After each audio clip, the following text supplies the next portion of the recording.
Hello, everyone, and welcome back to Beyond the Pain, Heart and Home Healing After Loss.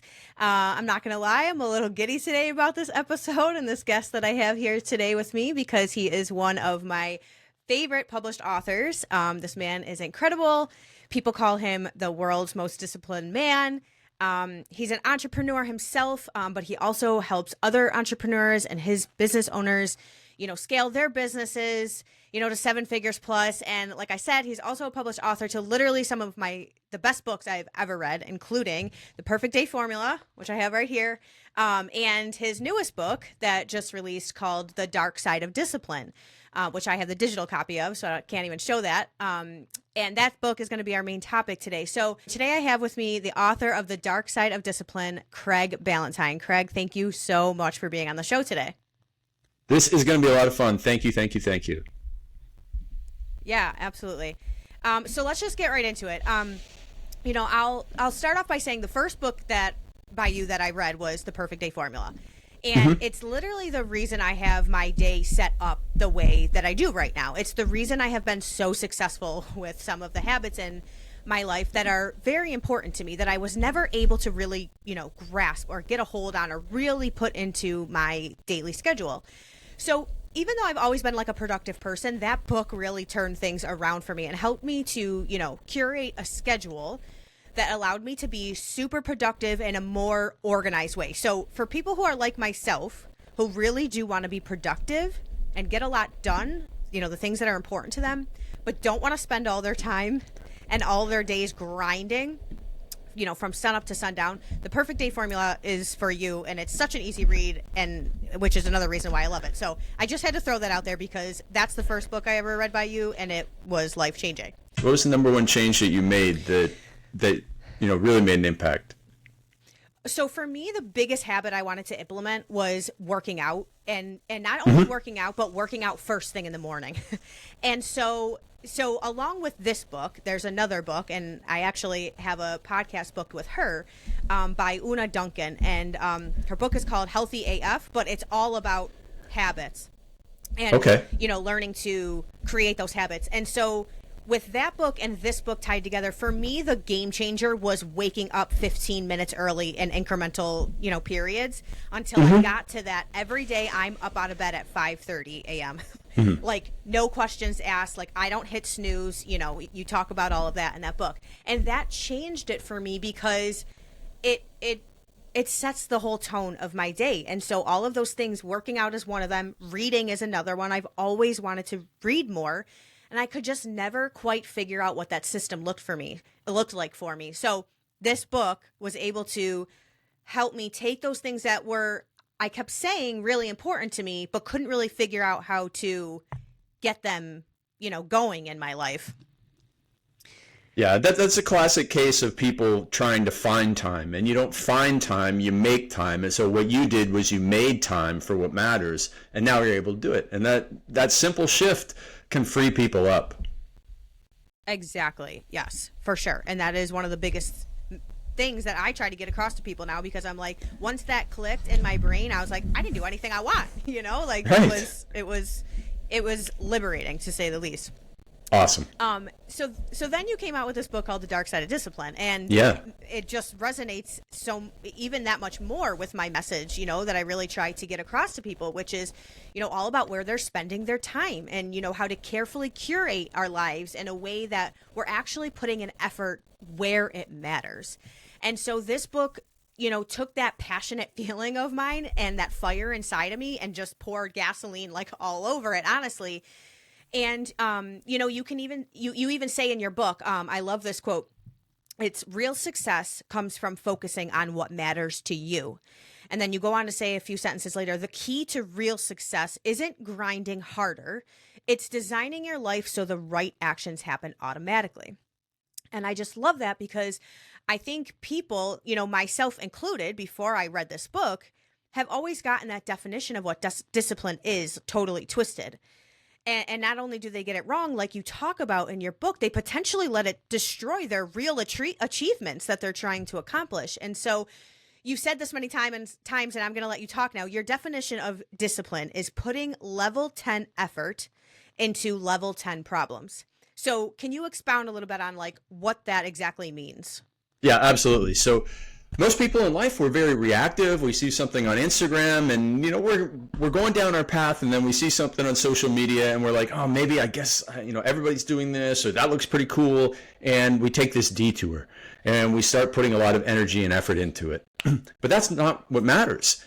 In everybody's life, we have a level 10 problem. Or, on the positive side, you could say a level 10 opportunity, to improve our marriage or to fix our marriage. It depends on how you want to look at it, whether to get back in shape or get in greater shape, or to get out of debt, or to, make a lot more money. Whatever it is that we want to look at, there's something that is the most important thing we need to be doing right now.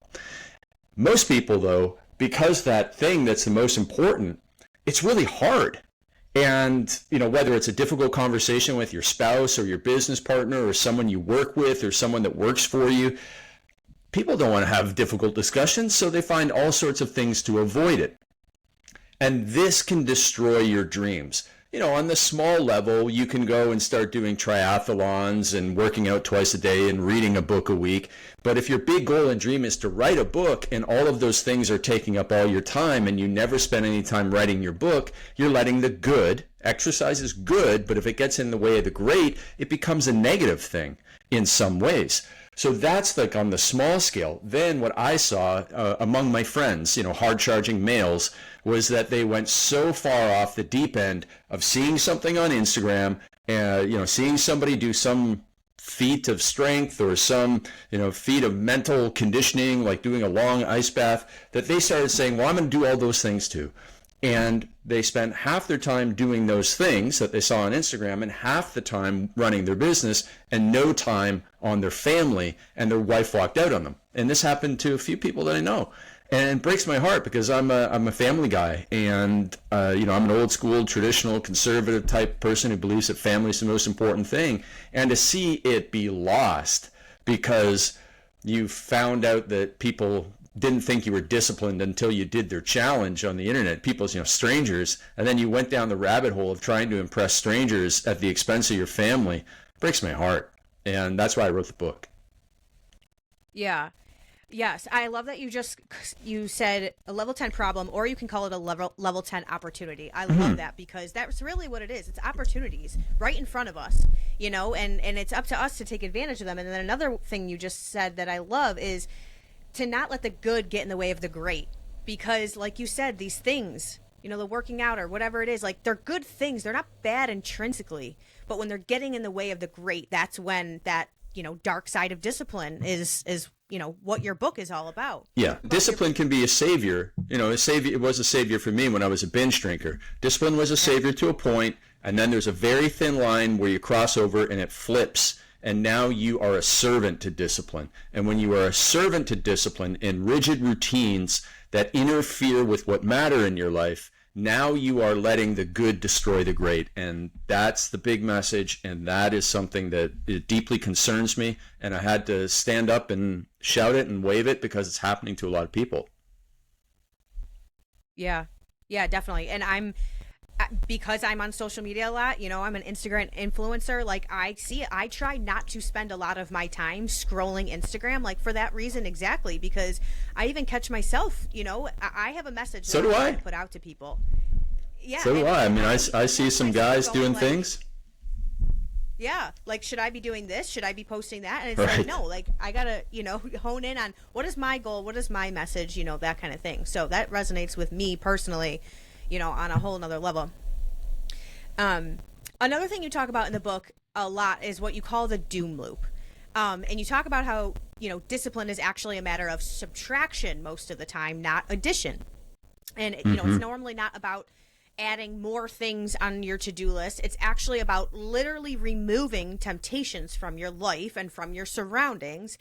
And how if you try to rely on, escaping these doom loops on willpower alone, like, you will never succeed. And I am the first person to attest to that.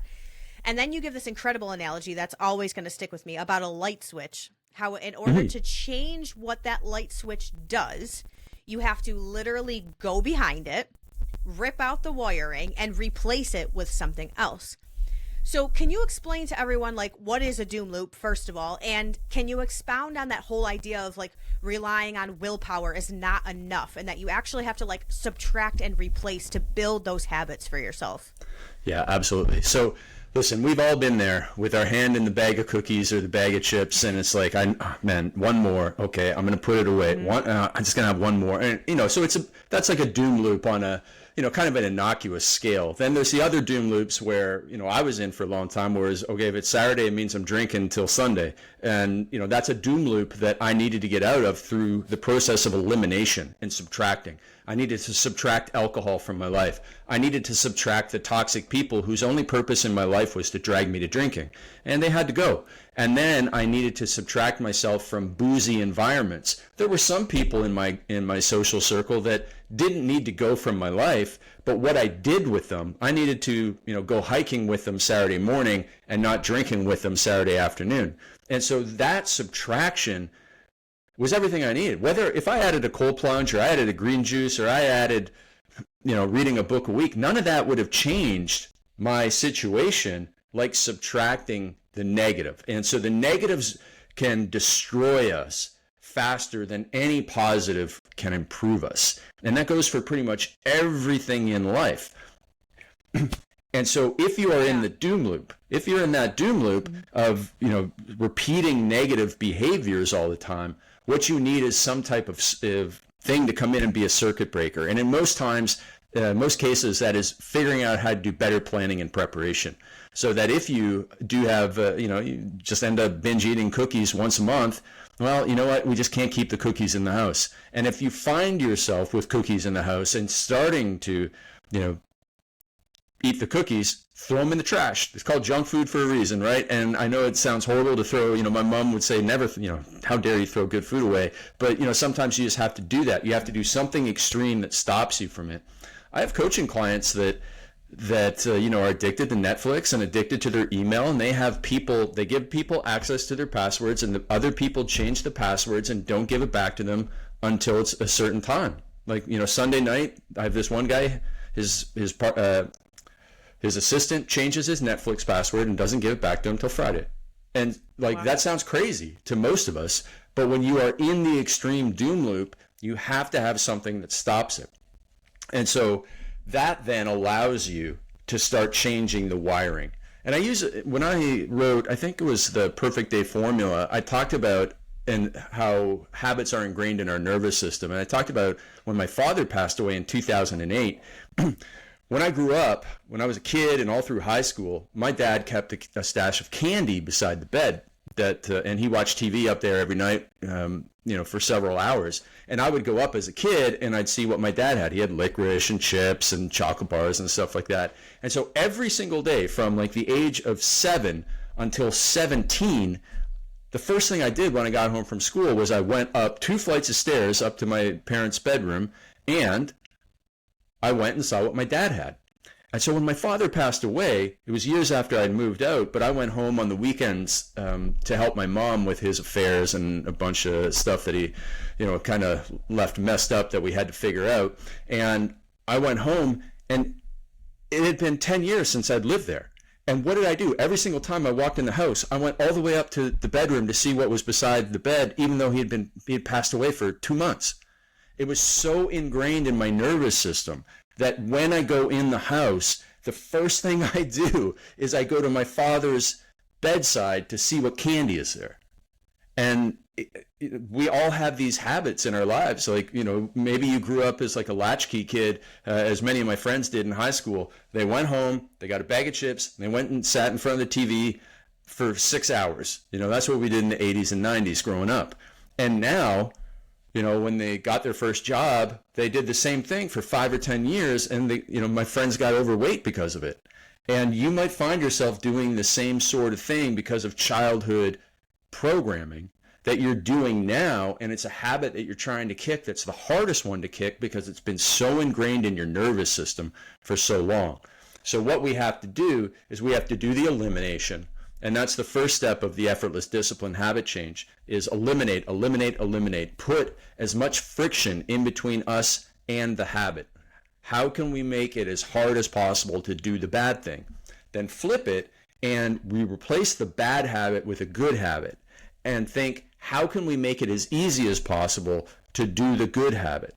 So, for someone who has struggled with exercise for a long time, I was a personal trainer for years. We would always tell the person, hey, listen, if you're struggling to work out in the morning, put your workout clothes beside your bed. Print out your workout and have your shoes right there so that you wake up and you put them on and, half begun is half done, as Mary Poppins says. And if you didn't do that, if you left your clothes in the drawer and you didn't have a plan for the workout, well, you'd wake up and go, oh man, it's chilly, I'm going to stay in bed. And the habit would have too much friction in front of it. So those are the things that we have to do, and we start replacing our habits, and soon that good thing, just becomes automatic by nature. Yeah. Wow, that's a crazy story about you going back to your parents' house. Yeah, it was remarkable. Walking up the stairs. Yeah, that's kind of crazy. And I love that we talk about willpower, and kind of just referencing this other book, just because the all these books together have just changed my life. What we do when we try to rely on willpower, at least this is for me personally, what I do is I beat myself up like when I don't succeed, when I simply rely on my own willpower. And it's like that never helps, because when we rely on our willpower, we're like you said, we're always going to fail. And then when we fail, what we do is we beat ourselves up. And it's like, well, when we look at it that way, like, how is that going to help get us, what we're trying to accomplish? Like, Una says you're never going to hate yourself into the body that you love, because her book is all about fitness. But that principle can be applied like to everything. So, I love to talk about willpower because we can't rely on it. It doesn't work. We have to, like you said, we have to create as much friction between us and that bad thing as possible. And on the flip side, you need to make the good thing as easy as possible to do. So how, I use the phrase grease the groove. How can you make it as easy as possible to smoothly glide into it? And there's books like Switch by Chip and Dan Heath that really talk about habit change. And they talk about, their analogy is, you want to make the path as smooth as possible. And they talk about riding an elephant down the path. And if there's branches and obstacles in the way, it's going to be very difficult for you to do that.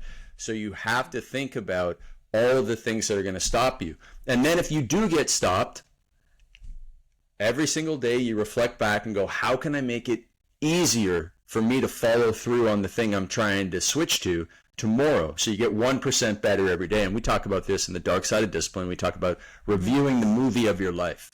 Every day we live a movie. And at the end of the night, maybe at 7 o'clock at night, you can sit down and you can look at the movie of the life that played out, and you can compare that with your movie script, which is essentially your Google Calendar or your to-do list, and you can match them. And anytime that the movie doesn't match the script, you can say, what went wrong here? How can I make sure that the next time I have this in the script, that it plays out exactly according to plan? And when you do that self-reflection, and you build those systems so the next time it's better, then, again, that's just adding to the nervous system of success and confidence, and it will become easier and easier every single time. And I think what you just said, because you do talk about that in the book, stopping and reflecting and, what did I do wrong? Like, or, how can I make it better tomorrow? That's the hard part, at least for me personally. That's like where that real effort comes in. But that's the part that makes all the difference. And I think that's the hard part that people avoid. And the easy thing that people try to do is they try to fill, like, I'm going to try to be, so disciplined and watch how disciplined I am over here and with this challenge and those things. But the real work to achieving the things that you really want to achieve is in what you're talking about right now. Like you mentioned earlier, the preparation and then the reflection. Like that's where the real effort is, but that's where the real results come from. And at least from my experience, because for me, I lived that, like, I'm going to do this challenge and watch how disciplined I am. But it's like no real accomplishments that I wanted to accomplish happened because I was just chasing, this discipline, challenge and this one. And the real effort that is going to make a real difference is in that preparation, the subtraction, the, creating that friction, and then that reflection that you talk about. Yeah, everything that you look at is great, whether it's a performance in the theater, performance on stage, a movie, a song. Nobody made that up on the fly and just performed it once and you think it's amazing. No, there's so much planning and preparation and practice that went into it. And that's the way that we need to look at our own performance on a day-to-day basis, that the planning and preparation is really the genius behind success. Oh, I like that. That's a really good point. Okay, let's talk about those challenges that I was just mentioning. You know, the ones that like float around the internet. I know you are objectively not a huge fan of them, like, you know, cold plunging you talk about, or, you know, these workout challenges or whatever they are. So you talk a lot about how these can actually be huge distractions for people who are trying to accomplish big things. And, you know, you mentioned that doing these small micro challenges when you have bigger goals that you want to achieve are actually just adding more stress on you and giving you more things to do, like we talked about, which will cause more deviations from what you're really trying to accomplish in life. So I just want to talk more about those challenges. Like, can you just explain, like, how that can actually be a deviation from what you're, you know, the bigger goals that we're trying to accomplish? Yeah, the majority of these challenges that are online, and I'm going to pick on one, 100 push-ups in 100 days. This is a challenge that a lot of guys do. And it's a general challenge, like, okay, 100 push-ups in 100 days. It doesn't actually give you any amazing result. And in most cases, it actually sets you up at a risk for shoulder injury. You know, most people who do it probably are too heavy to do the 100 push-ups in 100 days. Their form is not correct, and it can lead you into negative consequences just as much as it can lead you into whatever positive consequences they believe. And also, when you do a general challenge like 100 push-ups in 100 days or reading a book a week, that only makes you good at the thing you're doing. Doing 100 push-ups in 100 days doesn't actually make you disciplined in getting up on time. They're two different things. They're two different skill sets. And the example that I use in the book that there's no transferability of discipline is Tiger Woods. So in 2007, 8 or 9 or whenever, Tiger Woods was known as the world's most disciplined golfer. Even though he was number one in the world, he was spending 12 hours a day golfing on the range, practicing. And all of his opponents are like, when will this guy just stop? He's winning everything. And he's out here practicing twice or 3 times as much as me. This guy's insane. And yet, at the same time, he was the world's most disciplined golfer. He was the world's most undisciplined husband. He cheated on his wife with so many people, or so many women. And here you have, within one person, the world's most undisciplined and the world's most disciplined inside one human being. And so, therefore, just because he was really disciplined at golfing didn't mean that he would be a disciplined husband. And that is the extreme analogy and example that I use when somebody comes and says, I'm doing 100 push-ups in 100 days to improve my discipline. Well, you're going to improve your discipline, do 100 push-ups in 100 days, and that's all you're going to improve your discipline on. And it's not going to transfer over into the areas, you know, if you want to write a book, if you want to start a side hustle, if you want to be a better husband, that's not going to make you any of those things. And this is where I think people really lose the plot, that they've been sold this faulty bill of goods that if I do X challenge, it will make me better in this area of life. No, if you want to get better in this area of life, you must specifically work on that area of life. Nothing will make it better other than working on it. So that's why I just become annoyed with these things, because I also see all of these things take time, and everybody's already busy. And so if you're spending time doing those things, and then here's the thing, is that when you do those challenges that are online, you then have to report online. So now you're going to spend a bunch of time online, and once you go on Instagram, you're going to go down the rabbit hole. Let's say 20% of the time, you're going to waste time on Instagram reporting that you did your daily challenge. So you lose time.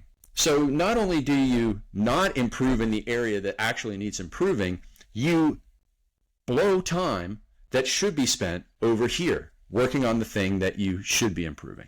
And so they're actually a net negative in most cases. They're not even a net positive in any way, and they're a net negative. And that's why they bother me so much. Yeah.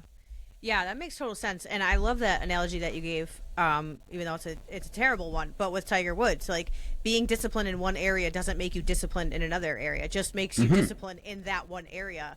I really love that because that paints a really clear picture. And one of the quotes from your book that I love, it makes me laugh, but because it's so true, is going to bed on time isn't as sexy as cold plunging.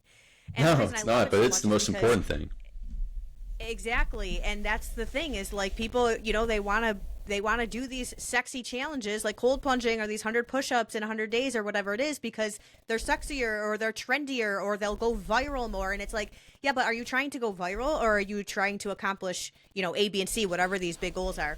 And I love that one because that's what I'm trying to work on. Like, as an influencer, I can easily go and follow these trends and chase these things, but really, I'm trying to get into bed on time because I got to get up for my 5:30 reading session and get to the gym by, whatever time it is. And so, but like, that's not as sexy, posting, that I go to bed on time every night isn't getting as many views, as the no, it gets zero views. Challenge.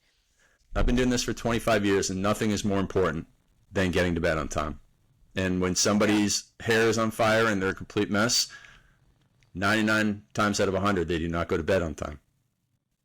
Fix that, and then we fix so many things. Because if you get up late in the morning because you didn't get to bed on time, it knocks down 10 negative dominoes, each one bigger than the last. And the next thing you know, you're kicking the dog at 7 o'clock at night because it barked. And it's like, dog barked, yeah, no big deal, don't kick it. But you're so stressed out from the day where you got caught in traffic and you were late and you were snapping at people all day long and it was a horrible day.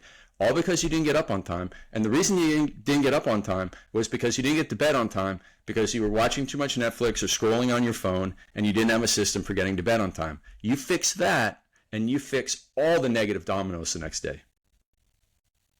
Yeah. Yeah. It's so good. So kind of moving into, what I think would naturally be the next thing to talk about is standards. You talk a lot about this in your book and you talk about it really passionately. In general, but specifically in this book. And again, I'll just quote you directly from the book because, man, there's so many good quotes in it. I took so many notes. The quote is, "We need to stop chasing discipline and command a life with unshakable standards." So can you just explain to everyone, like, what is the difference between having discipline and having standards? Yeah, it's a great question. So for a long time, after I was a binge drinker, I became a social drinker.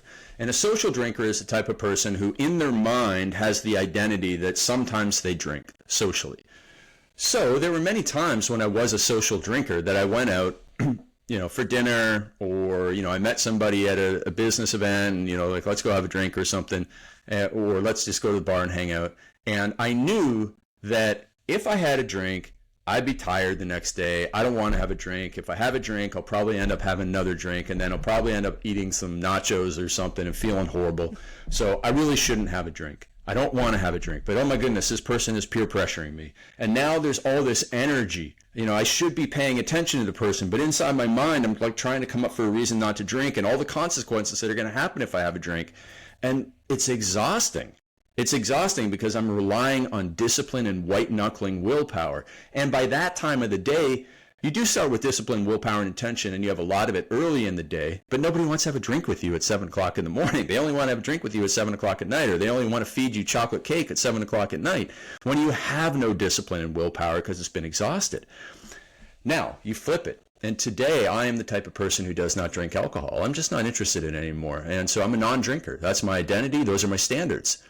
You can take me anywhere. You can take me to a wild nightclub in Rio de Janeiro, and I will not drink alcohol. I will have a good time, but I will not drink alcohol.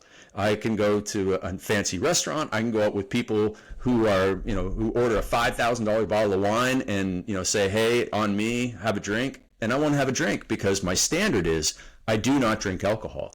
And it doesn't take any energy from me because that's my standard. I don't have to hum and ha, and I don't have to have decision fatigue. No, I just don't drink alcohol. And that's the difference. So when you set standards for your life, it is this operating system that you can then use to get rid of the decision fatigue. And the analogy is, if everybody remembers when Steve Jobs was alive, what did Steve do for his Apple presentations? He always wore the black turtleneck and jeans. It wasn't like, oh, last time Like the T-Mobile guy used to wear the pink all the time. Oh man, I got to wear something crazier than last time because I wore a pink tuxedo. Oh my gosh, what am I going to wear? No, Steve Jobs was like, I wear the black turtleneck and I wear the jeans and I work on my presentation. I put all my energy into what matters.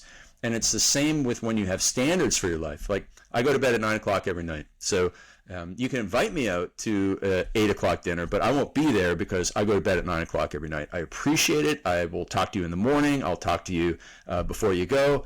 You're a wonderful person, but I go to bed at 9 o'clock every night, and that's my standard, and that's the bottom line.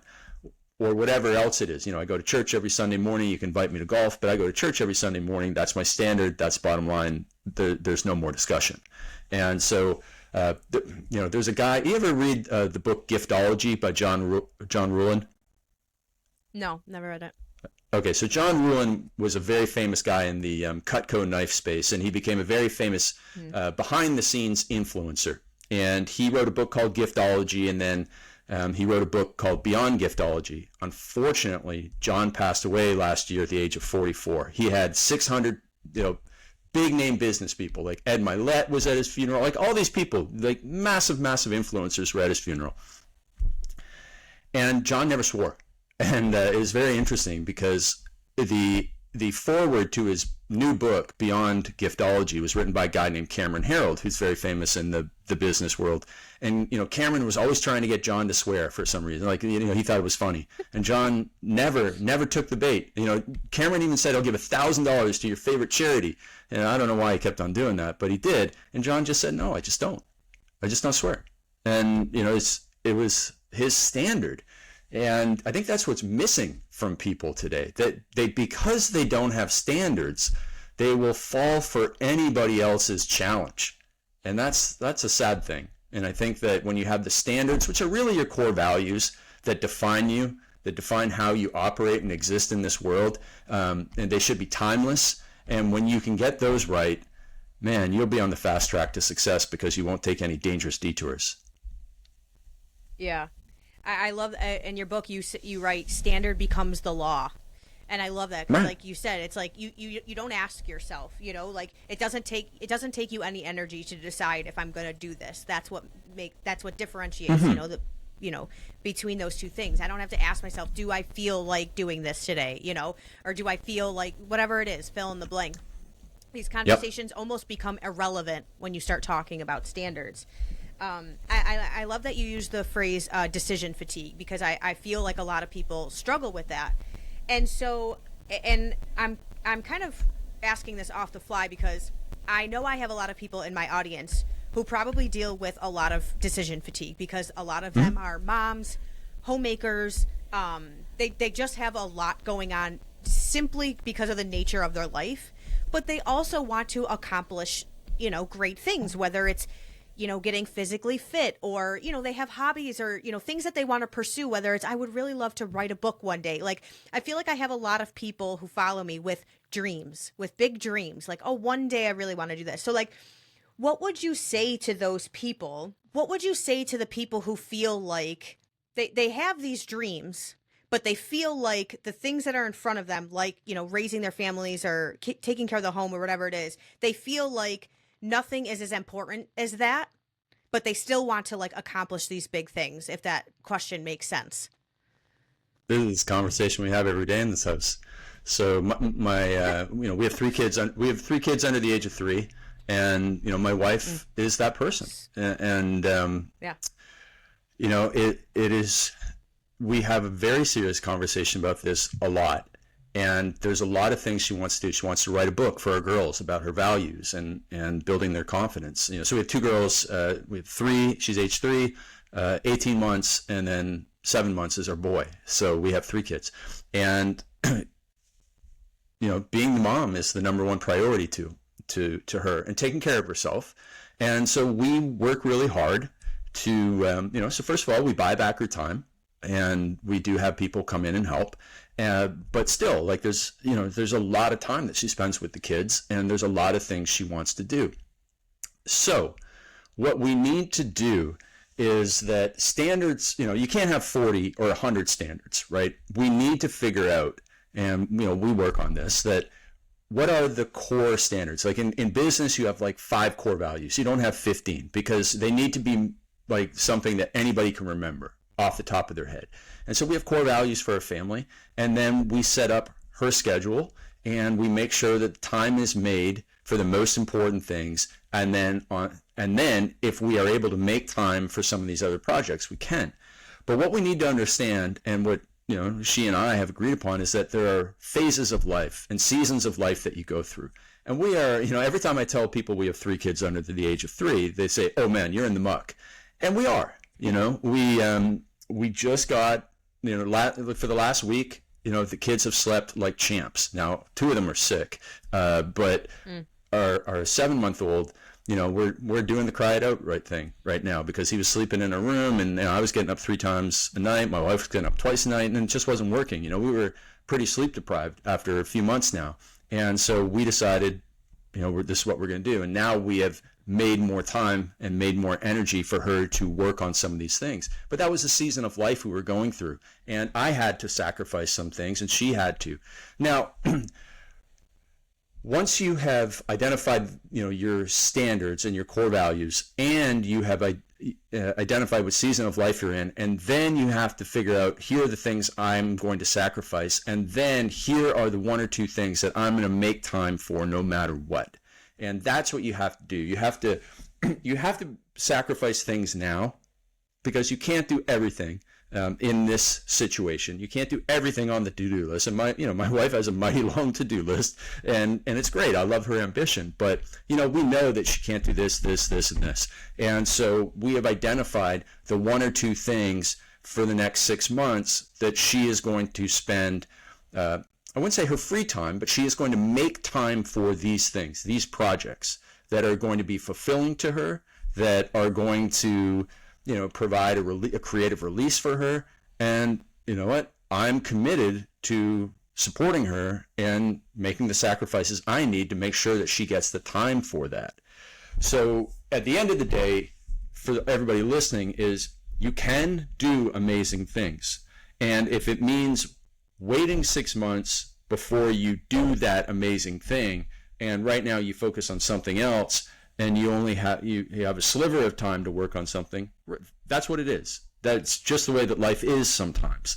And it won't always provide us with this opportunity to have 3 hours every day to write a book or create a side hustle or something. But the other thing in there is the phrase slivers of time. And there was a woman named Alice Munro who is Canadian, and she may have passed away, and she won a Pulitzer Prize for literature. And when she started writing in the 1960s, she wrote short stories. And when she started writing in the 1960s, she was a single mom with 2 or 3 kids, and she lived above the bookstore where she worked. And she talked about writing in the slivers of time, which means when the time the kids got on the school bus to when she had to go to work was like 20 minutes. And she wrote in those 20 minutes. And when I was a broke, struggling personal trainer, I had a sliver of time from 4:30 a.m. to 10 to 5, from when I got up to when I had to get on the bus to go downtown Toronto to train my first client at 6 o'clock in the morning. And I built my business in the slivers of time, 20 minutes in the morning, 20 minutes at lunchtime between clients, and then 20 minutes on the subway ride home. Every single day, I used every single one of those minutes to write articles, to write emails to my list, to build content. And I did it in the slivers of time. And so slivers of time are available to all of us, whether we're a mom with 3 kids, whether we're broke and struggling and have no resources, but we have time. You have to take advantage of that. So it's a long, rambling answer. One of the quotes we have in the book is, if you want to do great things, you have to do fewer things. If you want to do great things, you have to do fewer things. And so you have to be brutally honest about, of all the things you want to do, in addition to taking care of your young ones at the highest level, what is that one thing that if you were able to make some progress on it, you would feel some accomplishment, you would feel some fulfillment, and it would matter to you when you get it done? And then commit fully to it.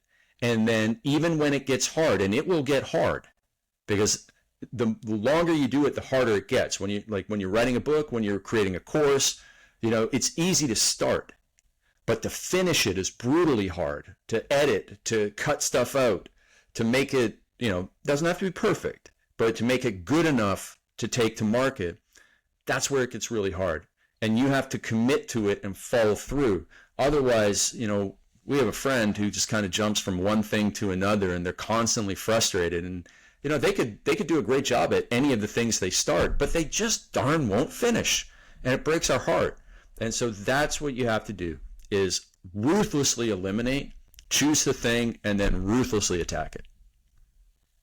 Yeah, I love that quote. That's one of my favorite quotes from the books, from the book, because it's something that I tell people all the time. Like, if you want to do great things, you have to do fewer things. Like, I tell people all the time, like, your schedule is too packed. Like, your to-do list is too long. Like, you're too busy. You're doing too many things. And I think it's because people wear busyness as like a badge of honor almost, but really it's what's holding them back. It's the curse of the modern woman, right? And so the modern woman is taught to be ambitious, and yet the generations past still pile on the guilt. So there's the guilt side and there's the ambition side, and they collide in this inability to say no. And the inability to say no is gender neutral. Like, there's lots of men who have the inability to say no, but women in particular, I guess they just have more things they have to say no to, and they don't say no to them. And that's why you end up with this calendar that is absolutely packed. It is full of things that don't serve you, that don't fulfill you, that drain you, and yet you feel like you cannot say no to it. But it's just a matter of you saying no to it. And in the Perfect Week Formula, which is my third book, I talk about how everybody needs to be the Nopra of their life, right? Think about Oprah. Oprah has 1 billion fans. So, 1 billion fans, 1 billion people want a minute of her time. She doesn't have 1 billion minutes to give, right? Like, I don't know Oprah, but she would probably want to help all these 1 billion people, but she doesn't have time for it. And so who says no in this world more than her? Nobody. She says no. She's the queen of no. She has to be, because if she wants to do great things like creating TV specials and networks and, picking the next superstar, she has to say no to everything else. And so you saying no to 5 or 10 things is nothing compared to what she says no to on a daily basis, even hourly. But that is what allows her to do the great things. And so it's going to be painful, and you will have to learn how to tactfully say no. But if you don't tactfully say no to others, you're saying no to yourself.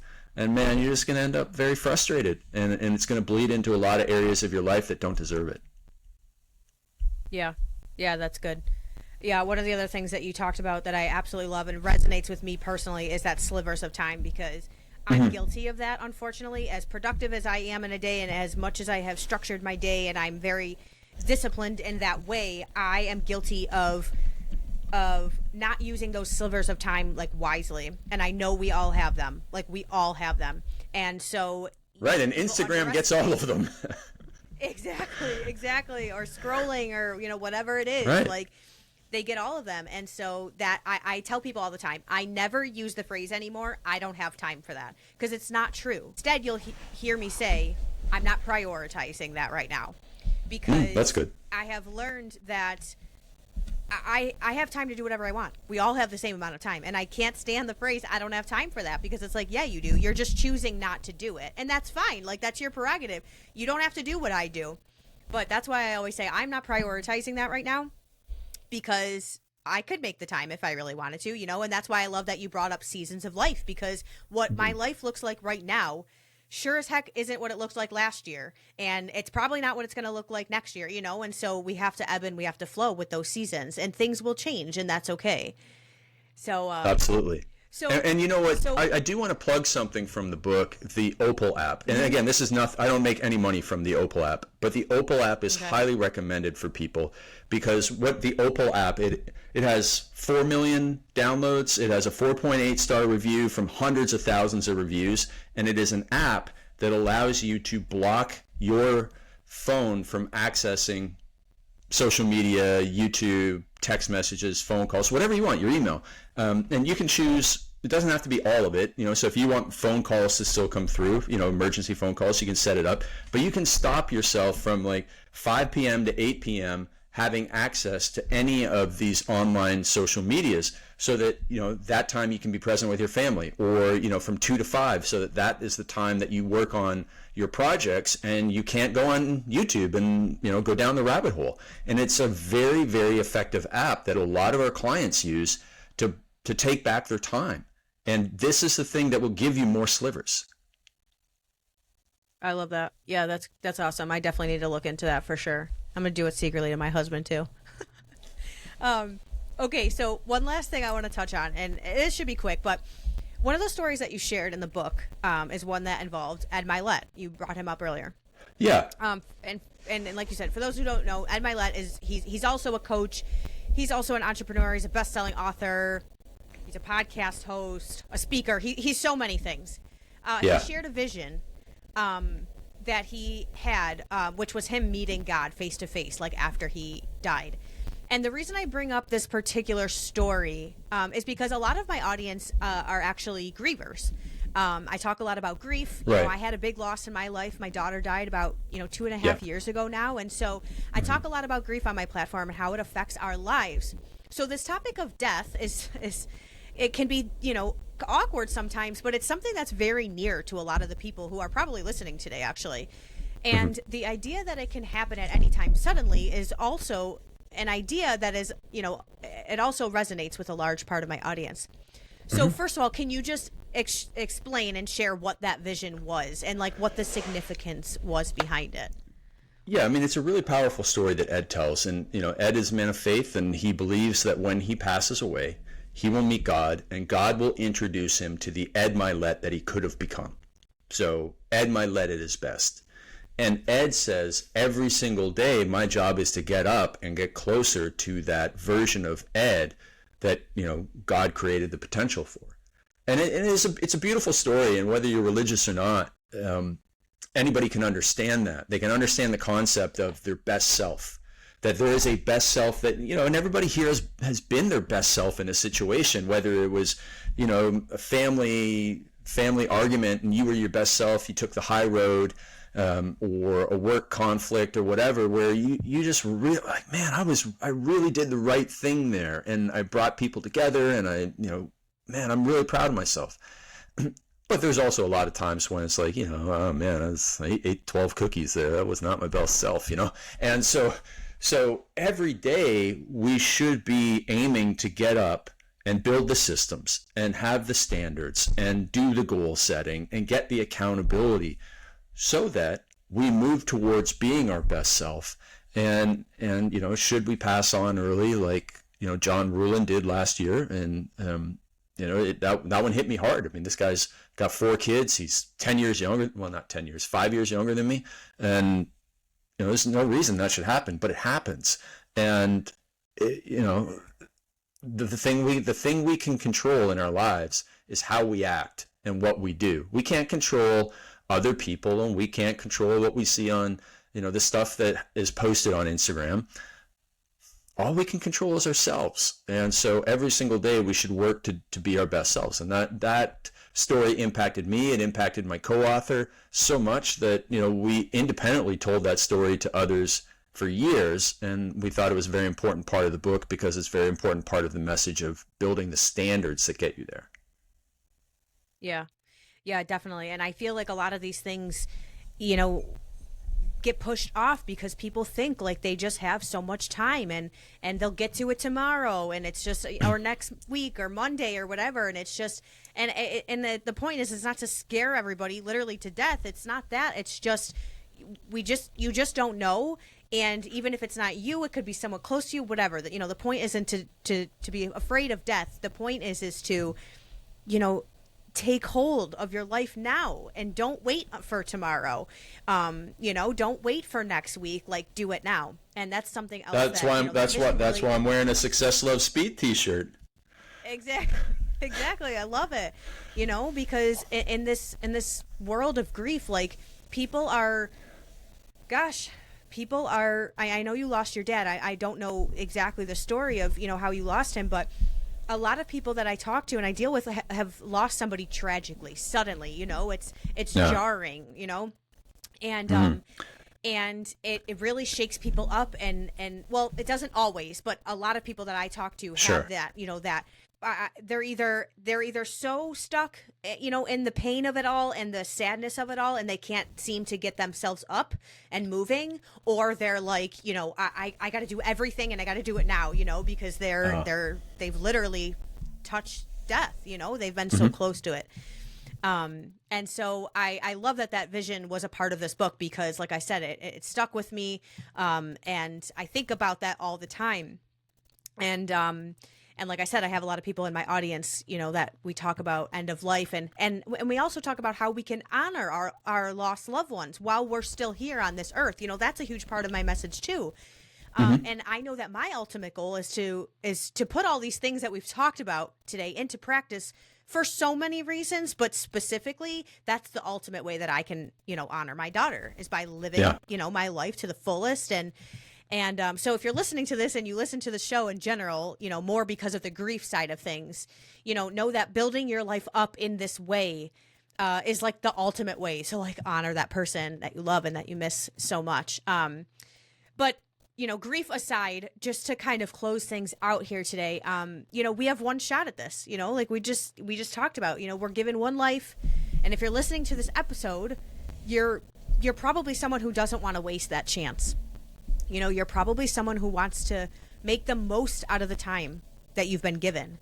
And so carefully considering things like, this book, The Dark Side of Discipline, and really learning how to strategically set up your life for another quote that you say. I don't remember exactly how you say it, but, learning how to do the minimum amount of suffering and the maximum amount of achievement. I love that, because what else could we want in life? The minimum amount of suffering and maximum amount of achievement. Like, that's what everybody's going for in life, and this book literally shows us exactly how to do that, and exactly how to not waste our opportunities and to accomplish great things. So I love the book. I will tell everybody about it who is interested in accomplishing great things. Oh, absolutely. So last thing before we sign off, I just want to give you an opportunity to tell everyone where they can get The Dark Side of Discipline, and follow you on social media or whatever you want to throw out there, in ways that they can connect with you.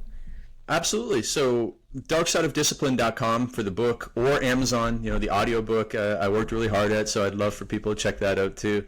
And then Instagram is the best way to get a hold of me. So at Real Craig Ballantyne, that's how we connected.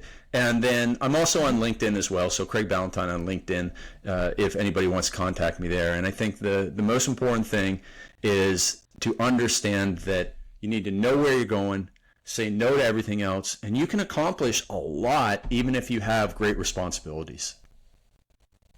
Yeah, absolutely. Oh, so good. Thank you again so much for being here today. Seriously, I can't wait for my listeners to hear this episode.